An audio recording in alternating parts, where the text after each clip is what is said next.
The Secret Garden by Frances Hodgson Burnett. Chapter 24. Let Them Laugh.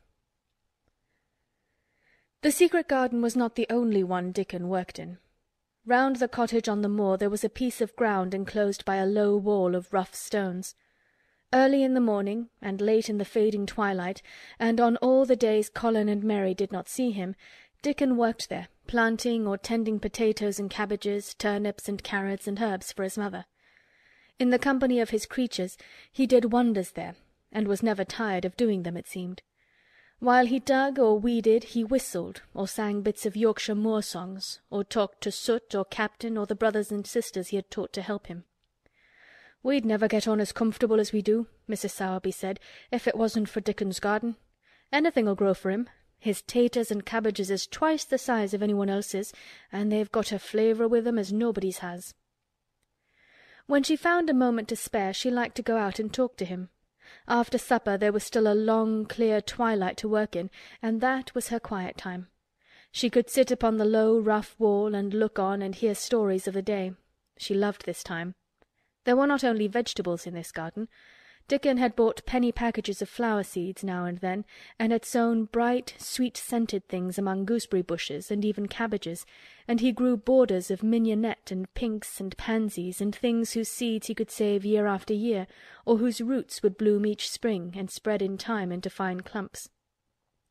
The low wall was one of the prettiest things in Yorkshire, because he had tucked moorland foxglove and ferns and rock-cress and hedgerow flowers into every crevice, until only here and there glimpses of the stones were to be seen. "All a chap's got to do to make 'em thrive, mother," he would say, "is to be friends with 'em for sure. They're just like the creatures. If they're thirsty, give 'em drink, and if they're hungry, give 'em a bit of food. They want to live same as we do. If they died, I should feel as if I'd been a bad lad and somehow treated them heartless." It was in these twilight hours that Mrs. Sowerby heard of all that happened at Misselthwaite Manor. At first she was only told that Mester Colin had taken a fancy to going out into the grounds with Miss Mary, and that it was doing him good. But it was not long before it was agreed between the two children that Dickon's mother might come into the secret. Somehow it was not doubted that she was safe for sure. So one beautiful still evening Dickon told the whole story, with all the thrilling details of the buried key and the robin and the grey haze which had seemed like deadness, and the secret Mistress Mary had planned never to reveal.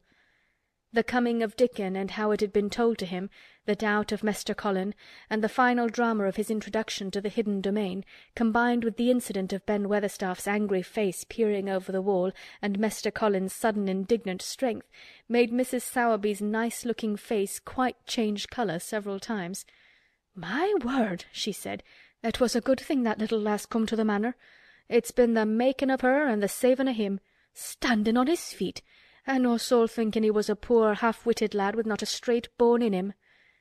She asked a great many questions, and her blue eyes were full of deep thinking. "What do they make of it at the manor, him being so well and cheerful and never complaining?" she inquired. "They don't know what to make of it," answered Dickon. "Every day as comes round his face looks different.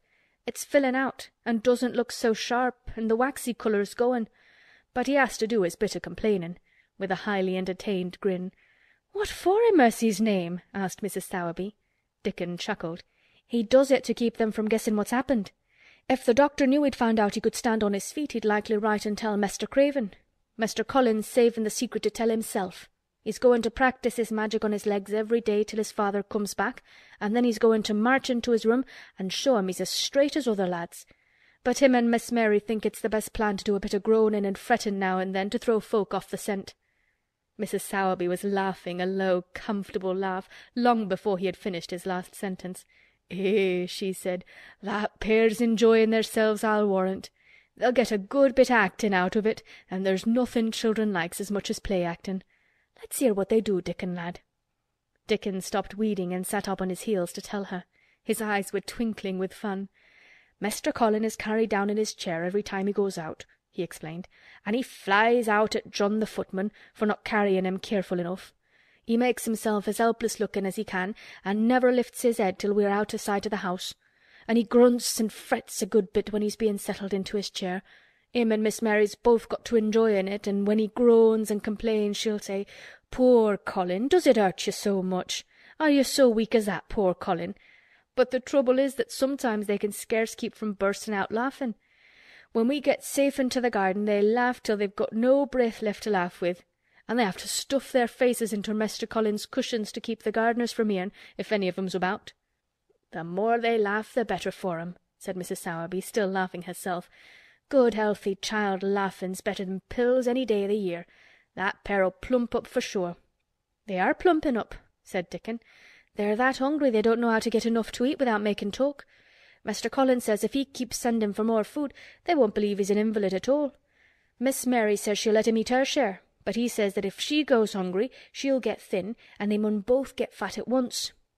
Mrs. Sowerby laughed so heartily at the revelation of this difficulty that she quite rocked backward and forward in her blue cloak, and Dickon laughed with her. "I'll tell thee what, lad," Mrs. Sowerby said when she could speak. "I've thought of a way to help 'em.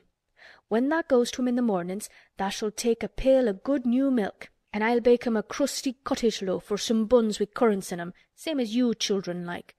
Nothing so good as fresh milk and bread. Then they could take off th' edge o' their hunger while they were in the garden, and the fine food they get indoors 'ud polish off the corners."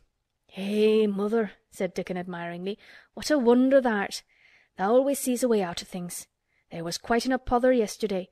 They didn't see how they was to manage it without ordering up more food. They felt that empty inside. They're two young uns, growing fast, and health's coming back to both of 'em. Children like that feels like young wolves, and food's flesh and blood to 'em," said Mrs. Sowerby. Then she smiled Dickon's own curving smile. "Eh, but they're enjoying themselves for sure," she said. She was quite right, the comfortable, wonderful mother creature, and she had never been more so than when she said their play-actin' would be their joy. Colin and Mary found it one of their most thrilling sources of entertainment. The idea of protecting themselves from suspicion had been unconsciously suggested to them first by the puzzled nurse, and then by Dr. Craven himself.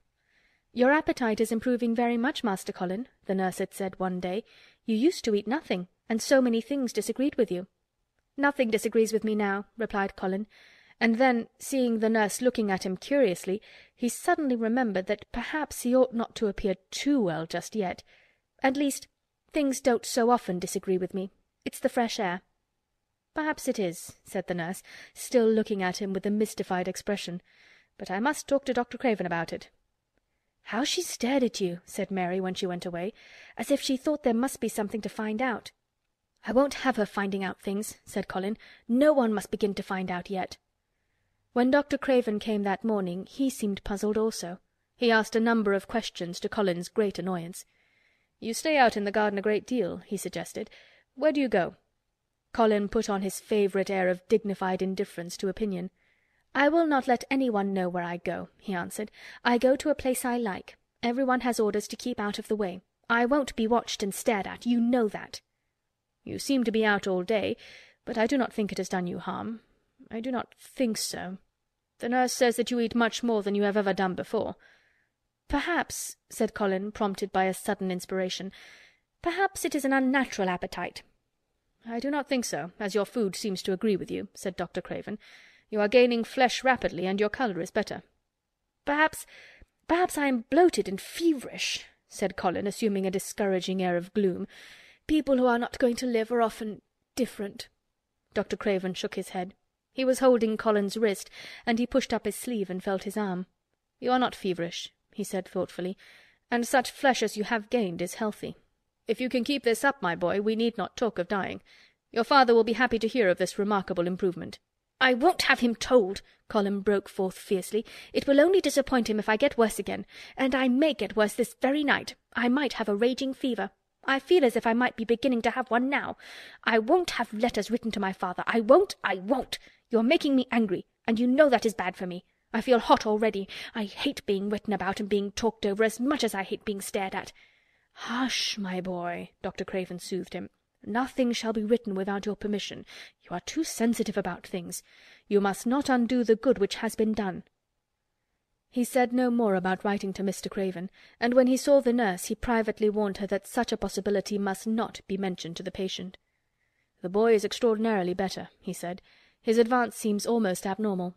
But of course he is doing now of his own free will what we could not make him do before. Still, he excites himself very easily, and nothing must be said to irritate him." Mary and Colin were much alarmed, and talked together anxiously. From this time dated their plan of play-actin'. "I may be obliged to have a tantrum," said Colin regretfully. "I don't want to have one, and I'm not miserable enough now to work myself into a big one. Perhaps I couldn't have one at all. That lump doesn't come in my throat now, and I keep thinking of nice things instead of horrible ones. But if they talk about writing to my father, I shall have to do something." He made up his mind to eat less, but unfortunately it was not possible to carry out this brilliant idea when he wakened each morning with an amazing appetite, and the table near his sofa was set with a breakfast of home-made bread and fresh butter, snow-white eggs, raspberry jam, and clotted cream. Mary always breakfasted with him, and when they found themselves at the table, particularly if there were delicate slices of sizzling ham sending forth tempting odours from under a hot silver cover, they would look into each other's eyes in desperation. "I think we shall have to eat it all this morning, Mary," Colin always ended by saying. "We can send away some of the lunch, and a great deal of the dinner." But they never found they could send away anything, and the highly polished condition of the empty plates returned to the pantry awakened much comment.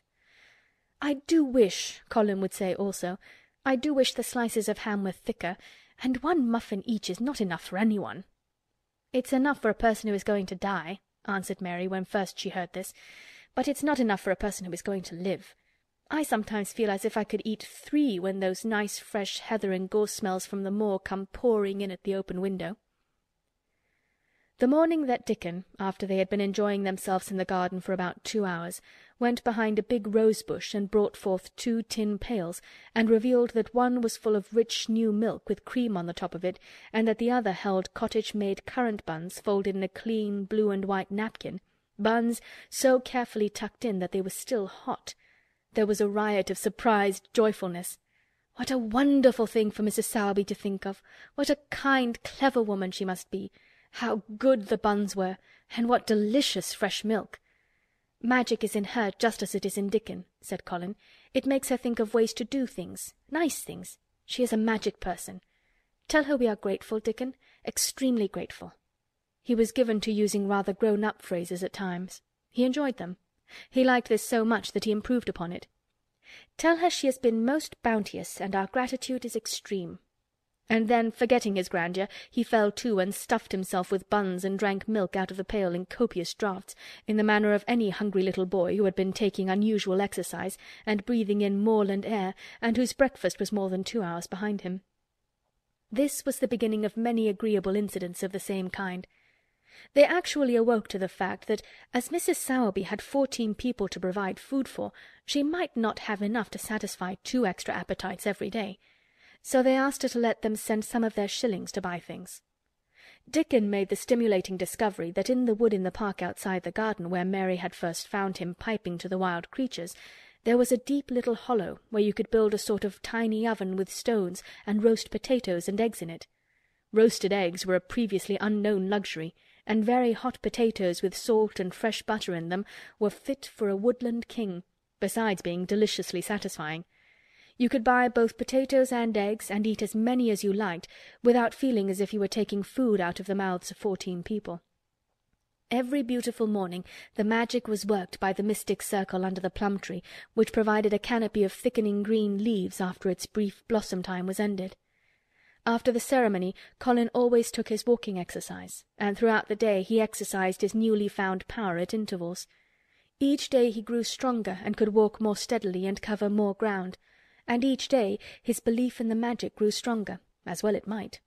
He tried one experiment after another as he felt himself gaining strength, and it was Dickon who showed him the best things of all. "Yesterday," he said one morning after an absence, "I went to Thwaite for mother, and near the Blue Cow Inn I seed Bob Haworth.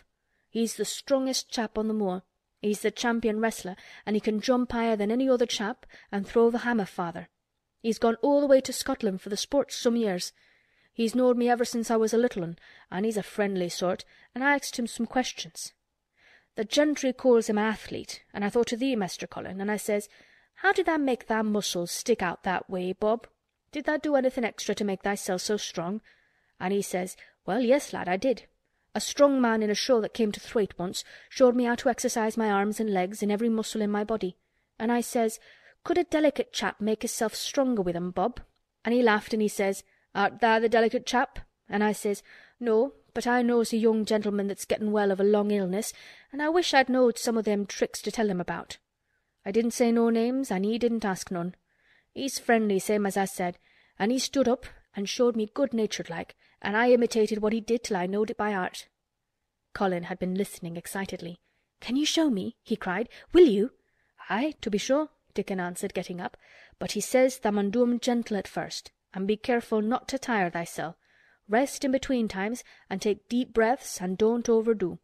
"I'll be careful," said Colin. "Show me, show me! Dickon, you are the most magic boy in the world." Dickon stood on the grass and slowly went through a carefully practical but simple series of muscle exercises. Colin watched them with widening eyes. He could do a few while he was sitting down. Presently he did a few gently while he stood upon his already steadied feet. Mary began to do them also. Soot, who was watching the performance, became much disturbed, and left his branch and hopped about restlessly because he could not do them too. From that time the exercises were part of the day's duties as much as the magic was. It became possible for both Colin and Mary to do more of them each time they tried, and such appetites were the results that but for the basket Dickon put down behind the bush each morning when he arrived, they would have been lost. But the little oven in the hollow and Mrs. Sowerby's bounties were so satisfying that Mrs. Medlock and the nurse and Dr. Craven became mystified again. You can trifle with your breakfast and seem to disdain your dinner if you are full to the brim with roasted eggs and potatoes and richly frothed new milk and oat-cakes and buns and heather honey and clotted cream. "They are eating next to nothing," said the nurse. "They'll die of starvation if they can't be persuaded to take some nourishment. And yet see how they look." "Look!" exclaimed Mrs. Medlock indignantly. I'm moithered to death with them. They're a pair of young Satans. Burst in their jackets one day, and the next turning up their noses at the best meals the cook can tempt them with. Not a mouthful of that lovely young fowl and bread sauce did they set a fork into yesterday, and the poor woman fair invented a pudding for them, and back it sent. She almost cried. She's afraid she'll be blamed if they starve themselves into their graves."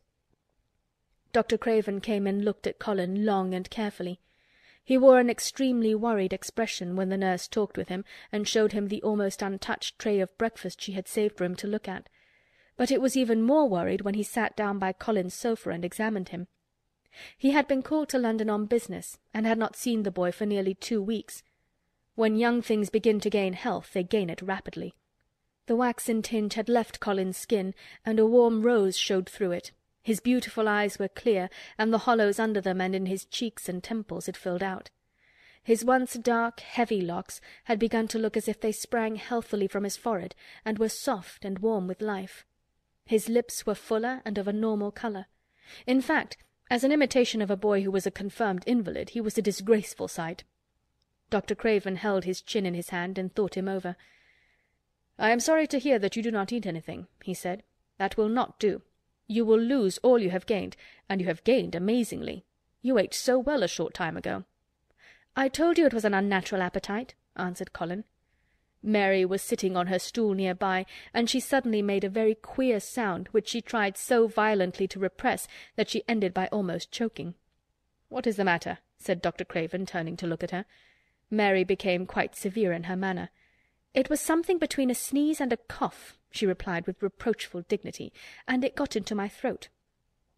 "But," she said afterward to Colin, "I couldn't stop myself. It just burst out because all at once I couldn't help remembering that last big potato you ate, and the way your mouth stretched when you bit through that thick, lovely crust with jam and clotted cream on it." "Is there any way in which those children can get food secretly?" Dr. Craven inquired of Mrs. Medlock. "There's no way unless they dig it out of the earth or pick it off the trees," Mrs. Medlock answered. "They stay out in the gardens all day and see no one but each other. And if they want anything different to eat from what's sent up to them, they need only ask for it." "Well," said Dr. Craven, "so long as going without food agrees with them, we need not disturb ourselves. The boy is a new creature." "So is the girl," said Mrs. Medlock. "She's begun to be downright pretty since she's filled out and lost her ugly little sour look. Her hair's grown thick and healthy-looking, and she's got a bright colour. The glummest, ill-natured little thing she used to be, and now her and Master Colin laugh together like a pair of crazy young ones. Perhaps they're growing fat on that." "Perhaps they are. said Dr. Craven. "Let them laugh." Chapter 24